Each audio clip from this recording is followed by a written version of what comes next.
నమస్తే రమగారు. నమస్తే జయ. రమగారు, రాజుల కాలంలో రాజుకి నమ్మిన బంట్లుగా కొంతమంది ఉంటారండి. అంటే ఆయన ఏం చెప్తే అది.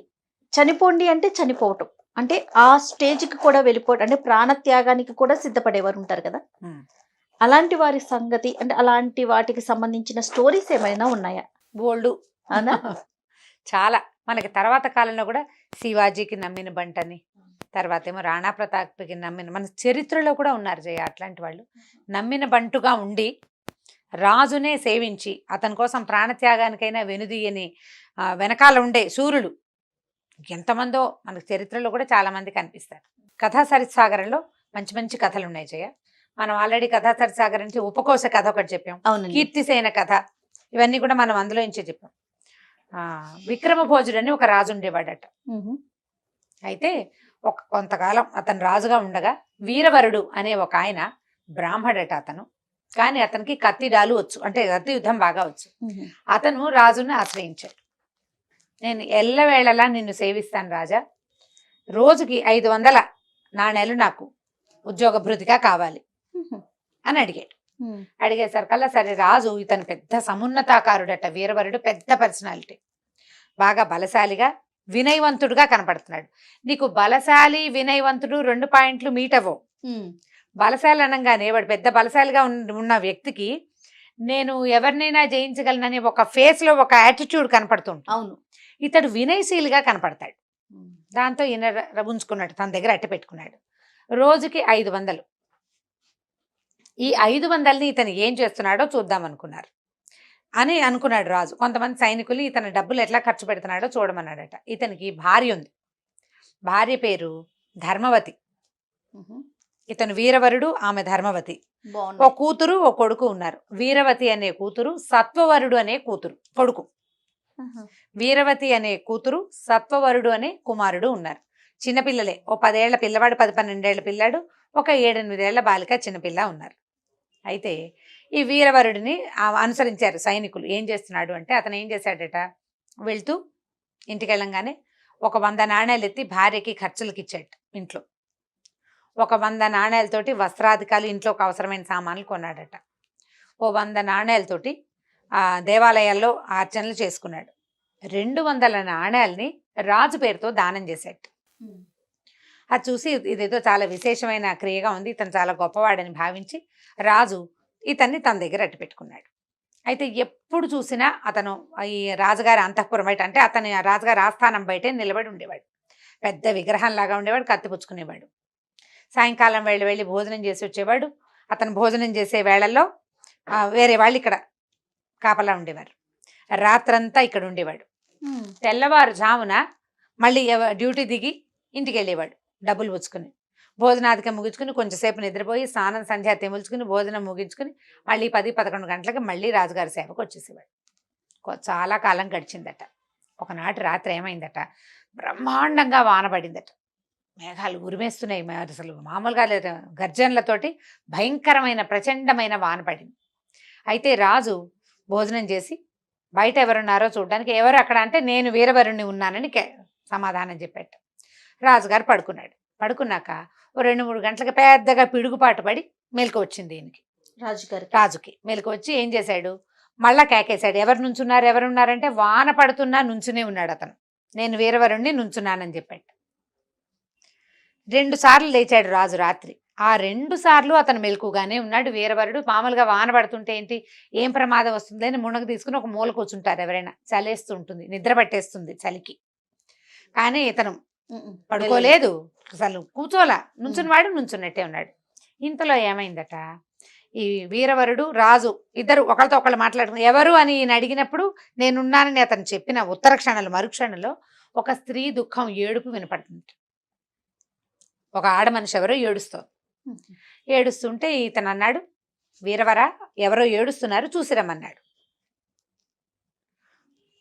ఎవరినైనా చూడమన్నాడు. ముందు ఇక్కడ ఎవరు లేరు ప్రభు, వాన కదా, నేనే వెళ్ళి చూస్తానని కత్తిపుచ్చుకుని వీరవరుడు బయలుదేరాడు. ఈ రాజు వానలో ఇంతసేపు తడిపొడిగా తడుస్తూ కూడా వీడు నుంచున్నాడు. ఇప్పుడు అలా వెళ్ళిన వాడు ఇంటికి వెళ్ళి పడుకుంటాడేమో చూద్దామనుకున్నాడు. తను కూడా దిగాడు. వీరవరుడికి కనపడకుండా అతను వెనక నుంచే ఈ విక్రమభోజుడు గారు నడిచెళ్తున్నాడు. ముందుకు వెళ్తే ఒక చెరువు దగ్గర ఒక అత్యద్భుతమైన సౌందర్య రాశి అని ఒక స్త్రీమూర్తి కూర్చుంది. ఆవిడ ఏడుస్తోంది. ఈయన దగ్గరికి వెళ్ళాడు. ఆవిడ బోళ్ళంత అలంకారం, త్రిశూలం కూడా ఉంది ఆవిడ పక్కన. చాలా అలంకరించుకుని ఉంది. ఏమమ్మా ఏంటమ్మా ఇంత సర్వాలంకార శోభితగా ఉన్నావు, ఎందుకు ఏడుస్తున్నావు అని అడిగితే, అయ్యా నన్ను భూదేవిగా తెలుసుకో, నేను భూదేవిని. ఇప్పుడు నా భర్త విక్రమభోజుడు. ఇప్పుడు ఈ సామ్రాజ్య లక్ష్మికి ఆయనే కదా రాజు. ఎవరైతే రాజో వాడే భూభర్త, భూమికి భర్త ఆ ప్రాంతానికి. నా భర్తకి 3 రోజుల్లో మరణం ఉందయ్యా. ఇంత చక్కటి భర్త మళ్ళీ లభిస్తాడో లభించడో అని దుఃఖిస్తున్నాను అంతే అని చెప్పేసరికి ఈయన అన్నాడు, అయ్యో అదేమిటమ్మా, రాజుకు మరణం ఏమిటి, ఆయన పూర్ణ ఆయుష్కుడుగా ఉండాలి, ఆయన చాలా ఆరోగ్యవంతుడు, ఏ ప్రమాదము లేదు, ఏ శత్రువుల దగ్గర నుంచి ఏ రాకడా లేదు, ఆయన పిన్న వయస్కుడు, పెద్దవాడు కాదు, మరణించడానికి వృద్ధాప్యమో అనారోగ్యమో ప్రమాదమో లేకపోతే యుద్ధమో ఉండాలి. ఏవీ లేవు ఇక్కడ ఏం లేవు, ఏమి జరగదమ్మా. అట్లా అంటే కాదు, నాకు తెలుసు, నాకు ముందే తెలుస్తాయి, నేను భూదేవిని, దైవాంశ సంభూతని నాకు తెలుసు. 3 రోజుల్లోనే ఇతనికి మరణం ఉంది, అందుకని దుఃఖిస్తున్నాను. ఇతని కుమారుడు రాజైనా అతను విక్రమభోజుడు అంత సమర్థుడు కాకపోవచ్చు, వాడు ఎప్పటికి పెద్దవాడు అవ్వాలి, ఎప్పటికి సమర్థుడు అవ్వాలి, అంతకాలం నేను అనాథగా అయిపోతాను భూమిని నేను అంతే అనేసరికల్లా వీరవరుడు బాగా అడిగాడామని, అమ్మా అలా కాదు, ఈ ప్రమాదం నుంచి తప్పించుకోవడానికి ఏదైనా ఒక పరిష్కారం ఉంటే చెప్పు, ఏదో ఒక పరిష్కారం అంటే, పరిష్కారం ఉంది నాయనా, నన్నెవరు చూసి నన్ను ప్రశ్నిస్తారో వాడి కుమారుణ్ణి గనక బలిస్తే రాజు బతుకుతాడు. నువ్వు వచ్చావు, నన్ను అడిగావు, నీ కొడుకుని బలిస్తావా రాజు కోసం, ఇంతేనా అన్నాడు. ఇంతేనా, పిల్లాన్ని బలివ్వటం ఏం కష్టమమ్మా, రాజు శతవిధాల బతికి ఉండవలసిన వాడు, శతవసంతాలు బతికుండాలి. రాజు బతికితే రాజ్యం బతుకుతుంది, రాజ్యం సుభిక్షంగా ఉంటుంది. రాజు కోసం నా కొడుకేమిటి, నన్ను ఏం చచ్చిపోమన్నా చచ్చిపోతాను అంటే, అయితే తెల్లవారుజాము లోపల అంటే ఇప్పుడు అర్ధరాత్రి అంటే 3 గంటలు అలా అయింది, తెల్లవారే లోపల ఈ నగరానికంటే ఇప్పుడు రాజుగారి కోటకి కుడివైపుకుని చెరువు దగ్గర ఇవిడు కూర్చుంది, ఎడం వైపున ఒక చండికాలయం ఉంది. ఆ చండి ఆలయంలో నీ కుమారుణ్ణి తీసుకెళ్లి బలిచ్చేసి రాజుకు ప్రమాదం తప్పిపోతుంది అని చెప్పి ఈయన ఏం చేశాడు, రాజుగారు నిర్ఘాంతపోయాడు, వెనకాల నుంచున్నాడా, మొత్తం వింటున్నారు. అయ్యో ఇదేమిటి, ఈవిడ భూదేవి ఏమిటి, పిల్లాన్ని చంపేయమని చెప్పటం ఏమిటి, ఇతను ఒప్పుకోవటం ఏమిటి. ఒప్పుకున్నాడు. ఆయనకు రోమాంచం, శరీరం అంతా నుంచుంటుంది అనమాట, ఏమంటారు హెయిర్ ఎరెక్ట్ అయిపోయింది, భయానికి ఆశ్చర్యానికి అన్ని విధాల రకరకాల భావాలు కలుగుతున్నాయి. అయితే ఇంటికి వెళ్ళాక వీరవరుడి ఆలోచన మారుతుందేమో చూడాలి. భార్య ఒప్పుకోవద్దు, పిల్లాడు ఒప్పుకోవద్దు. అందుకని సరే ఇతను ఏం చేశాడు, వీరవరుడు అమ్మా నువ్వు ధైర్యంగా ఉండు, నువ్వు చెప్పిన పని చేస్తానని గబగబా ఇంటి వైపుకి నడవటం మొదలుపెట్టాడు. రాజుగారు కూడా మెల్లిగా దాంకుంటూ వెనకాల వెళ్ళాడు. ఇతను ఇంటికి వెళ్ళి తలుపు తీశాడు. తీయంగానే భార్య బయటకు వచ్చింది. ఈ టైంలో వచ్చారేమిటి, ఇంత వానలో తడుస్తూ ఎందుకు వచ్చారు, రాజు క్షేమంగా ఉన్నాడు కదా అని అడిగింది. అడిగేసరికల్లా రాజుకు క్షేమమే, రాజు క్షేమం కావాలంటే కుమారుణ్ణి బలివ్వమని భూదేవి ఆజ్ఞ, ఏమంటావన్నాడు. అనేందుకేముంది, బలివ్వటమే అని చెప్పిందట భార్య. మన కుమారుడి కంటే రాజు గొప్పవాడు కదా, రాజు ముఖ్యం, అతను ఉంటే ఎంతమంది కుమారులను రక్షిస్తాడు అని చెప్పి పిల్లాడు నిద్రపోతున్నాడని నిద్ర లేపింది. నిద్ర లేపితే ఈయన అడిగాడు, సత్వవరా నిన్ను బలివ్వాలి, రాజు క్షేమం కోసం నిన్ను బలివ్వమని భగవంతుడు ఆజ్ఞ అంటే తప్పకుండా తండ్రి వెళ్దామన్నట్టు. 11-12 సంవత్సరాల పిల్లాడు తీసుకుని బయలుదేరాడు. పిల్లాన్ని ఏం చేశాడు, ఆయన చాలా సంతోషించి, నాలాంటి రాజభక్తి నీకు కూడా ఉన్నందుకు నేను చాలా సంతోషిస్తున్నాను, ఇంత చక్కని కుమారుడిని భగవంతుడు నాకు ఇచ్చినందుకు నా జన్మ ధన్యం అయిపోయిందని పిల్లాన్ని ఎత్తుకుని భుజం మీద కూర్చోబెట్టుకున్నాడట. వానలో నడుచుకుంటూ వెళ్ళాడు.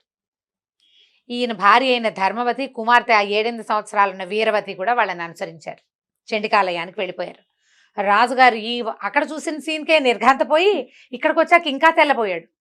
ఇదేమిటి, భార్యకి భార్య పిల్లాడిని బలిచ్చేయమంటుంది, పిల్లాడు 12 ఏళ్ళ వాడు అమ్మో అనకుండా బలికి తయారైపోయాడు. అసలు వాడికి బలి అంటే తెలుసా, ఏం జరగబోతోందో వాళ్ళకి అర్థమవుతోందో లేదో ఈయనకి అర్థం కాలేదు రాజుకి. సరే బయలుదేరారు. ఈయన కూడా వాళ్ళ వెనకాల పడి నడవటం మొదలుపెట్టాడు. చండికాలయానికి చేరారు. తెల్లవారుజాము అవుతోంది. అక్కడి నుంచి చుక్కలు మెల్లిమెల్లిగా, వర్షం పడుతోంది కదా, ఏం కనిపించట్లేదు, కానీ కొంచెం ఆకాశం తెల్లబడుతున్న సూచనలు వస్తున్నాయి.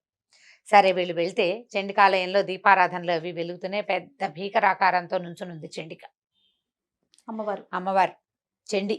ఈ చెండి అంటే సాత్విక రూపం కాదు, ఆ, ఉగ్ర రూపమే ఉంటుంది. ఈయన నమస్కారం చేశాడమ్మా, నా రాజు శతవసంతాలు ఆయురారోగ్యాలతో విలసిల్లుతూ ఉండాలని కోరికతోటి, భూదేవి ఆజ్ఞతోటి ఉమ్, నా కుమారుడైన సత్వవరుణ్ణి నీకు బలిస్తున్నాను అని చెప్పి కత్తి తీసి ఠాకామానికి పిల్లవాడి తల నరికేశాడు. పడిపోయాడు కింద. గంటలు గణ గణ గణ గణ మోగుతున్నాయట. చిన్న చిన్నగా ఉన్న దీపాలన్నీ హెచ్చుగా ఉజ్వలంగా వెలుగుతున్నాయి. ఈ చిన్న పిల్ల ఉంది, 8 ఏళ్ల పిల్ల, అతని తలని తల నరికేశాడు. తల దగ్గరికి వెళ్ళి కూర్చుని ఏడుస్తూ, అయ్యో అన్నయ్య నన్ను వదిలిపెట్టిపోయావా అని హార్ట్ అటాక్ లాంటిది వచ్చేసి ఆ పిల్ల కాస్త మరణించిందట. భయంతో ఆ, దిగ్భ్రాంతికి లోనైంది, మెడ నరకబడింది. ఆ తల చూసేసరికి పిల్లలు బెదిరిపోతారు. భయంతో పిల్ల గుండె ఆగిపోయింది. పిల్లవాడు మరణించాడు, పిల్ల మరణించింది. ఈ ధర్మవతి భోరుమని ఏడ్చింది పిల్లని చూసుకుని. ఏడ్చి, నాథా రాజు రక్షింపబడ్డాడు, దేవి కూడా కటాక్షించింది, అందుకే గంటలు మోగుతున్నాయి, దీపాలు ఉజ్వలంగా వెలుగుతున్నాయి. కాబట్టి చూడు, చిన్న పిల్ల తన అన్న మరణాన్ని తట్టుకోలేక వాడిని అనుసరించి వెళ్ళిపోయింది.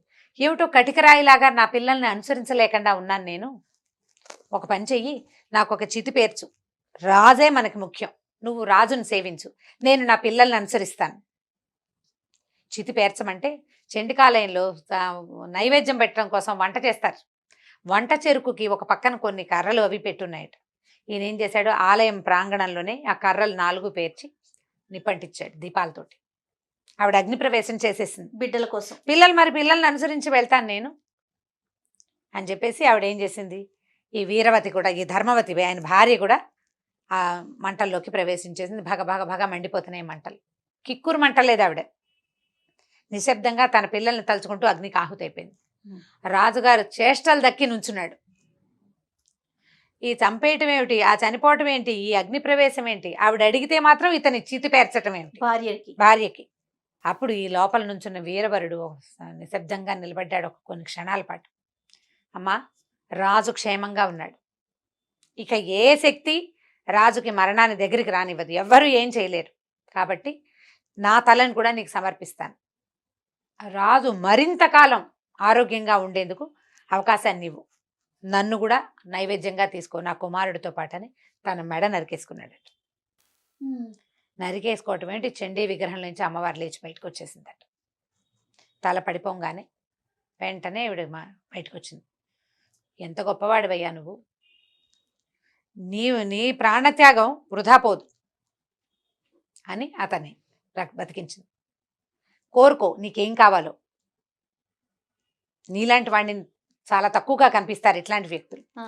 నీకు ఏది కావాలంటే అది ఇస్తాను అంటే, నా రాజు పూర్తిగా క్షేమంగా ఉన్నాడన్న మాట ఇవ్వు నాకు. ఇప్పటికి కూడా బిడ్డలు భార్య అడగలేదు.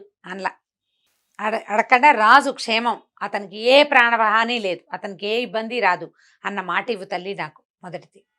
ఇంకొక వరం కోరుకోమంటే నా భార్య బిడ్డల్ని బతికించమన్నాడు. సెకండ్ ప్రిఫరెన్స్ ఫ్యామిలీకి. ఈ పిల్లలు తల్లి లేచి కూర్చున్నారు. మంటల్లో ఉన్న ఆవిడ మామూలుగా వచ్చేసింది, తల నరికేసిన పిల్లవాడు లేచాడు, గుండె పగిలి చనిపోయిన పాప లేచి కూర్చుంది. సరే, నలుగురు. ఇదంతా చూస్తున్నాడు రాజు. అమ్మవారు బయటికి రావటం, ఆవిడ అతని తల మళ్ళీ వెనక్కి అతుక్కోవటం, వీళ్ళందరూ లేచి రావటం, ఇదంతా చూసి అమ్మయ్య అని అనుకుని ఆయన ఏం చేశాడు, గబగబా వెళ్ళిపోయాడు వెనక్కి. ఈయన భార్యని పిల్లల్ని ఇంటి దగ్గర దింపి మళ్ళీ వచ్చేసాడు అంతఃపురం దగ్గరికి. రాజుగారు పైకి వెళ్ళాడు, కొంచెం రిలాక్స్గా 10 నిమిషాలు కూర్చుని, ఎవర్రా అక్కడ అని పిలిచాడు. నేను వీరవరుణ్ణి, ఇక్కడే ఉన్నాను ప్రభు అని గొంతు వినిపించింది. అతను వెళ్ళిపోలా, ఇంటికి వెళ్ళి రిలాక్స్ అవ్వాల, వాళ్ళని ఇంట్లో దింపి మళ్ళీ వచ్చి నుంచున్నాడు ఇక్కడ. మర్నాడు పొద్దున సభాముఖంగా నిన్న రాత్రి ఏం జరిగిందో, రాత్రి ఏం జరిగింది, తెల్లవారుజామున ఏం జరిగింది మొత్తం వీరవరుడు స్వయంగా వింటుండగానే రాజుగారు చెప్పాడట సభాసదులకి. నేనింత ధన్యుడిగా ఉన్నాను అంటే, నేనింత అత్యద్భుతమైన రాజుగా ఉన్నాను అంటే ఇలాంటి వాళ్ళు సేవించడం వల్ల. ఇటువంటి సేవకుడికి రాజుగా ఉండటమే నా తాలూకు అదృష్టంగా భావిస్తున్నానని సభాముఖంగా పెద్ద ఘోషణ చేసి, ఈ సత్వవరుడి పిల్లవాడు ఎవరైతే బలికి సిద్ధమయ్యాడో అతన్ని ఒక పెద్ద మండలానికి రాజును చేశాడట.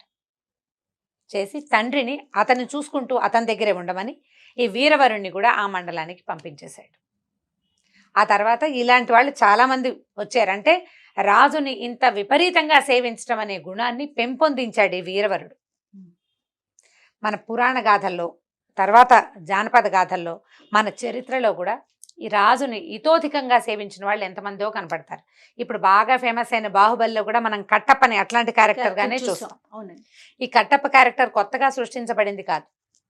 ఇంత అచంచలమైన భక్తితోటి రాజుని సేవించే వాళ్ళు మనకి ముందు తరాల్లో చాలా మంది ఉన్నారు. పురాణ గాథల్లోనూ ఉన్నారు, తర్వాత రాజుల కథల్లో, కల్హణ రాజతరంగిణిలో కూడా ఎంతమందో ఇలాంటి వాళ్ళు కనిపిస్తారు.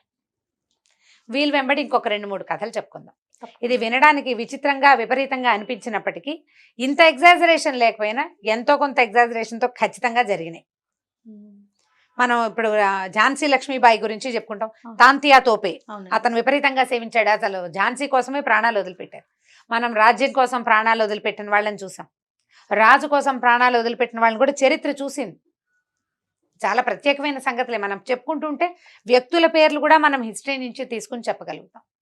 చెప్దాం కొన్ని కథలు ఇట్లాంటివి. అట్లానే నమ్మకం. అంటే కొంచెం ఇంట్రెస్టింగ్ గా అనిపిస్తుంది. పిల్లలకి కూడా ఒక ఆలోచన క్రియేట్ చేస్తుంది. అంటే మనం నమ్మకంగా ఉంటే ఈ విధంగా చేయాలి. అదే మనల్ని నమ్మిన వారికి మనం అంటే దేశానికి ఉపయోగపడే వారికి. అదే ఇప్పుడు అంతే కదా దేశం రమ్మగారు? మీద ప్రీతి.